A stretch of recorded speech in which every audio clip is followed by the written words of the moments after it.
Section 13 of Hindu marriage act deals with divorce.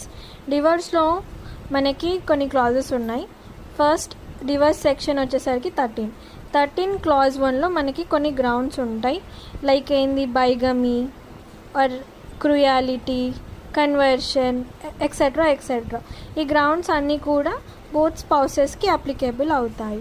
Next వచ్చేసరికి ఏంది, clause 1A. 13 clause 1Aలో ఏముంటుందంటే, జుడిషియల్ సపరేషన్ లేకపోతే రెస్టిట్యూషన్ ఆఫ్ కాంజుగల్ రైట్స్, అంటే జేఎస్ కానీ ఆర్సీఆర్ కానీ పాస్ చేసిన తర్వాత కూడా కపుల్ అనేవాళ్ళు 1 year వరకు కోహాబిటేట్ కాకపోతే అవి కూడా గ్రౌండ్స్ అయితే అన్నట్టు.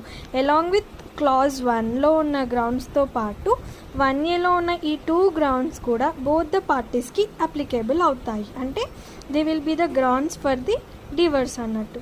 13 క్లాజ్ 2లో only these are the grounds which are applicable to Hindu వైఫ్కి మాత్రమే ఈ గ్రౌండ్స్ అప్లికేబుల్ అవుతాయి.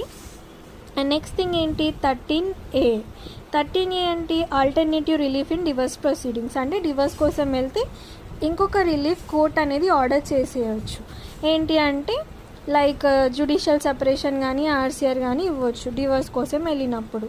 సో ఆల్టర్నేటివ్ రిలీఫ్ అనేది కొన్నిటికి ఉండదు, కొన్ని గ్రౌండ్స్కి. ఏంటి అంటే 13 సబ్సెక్షన్ 1లోని 7, 6, 2 క్లాజెస్లో ఉన్న వాటికి ఆల్టర్నేటివ్ రిలీఫ్ ఉండదు. అవేంటి, conversion, renouncement and unheard for 7 years అన్నట్టు.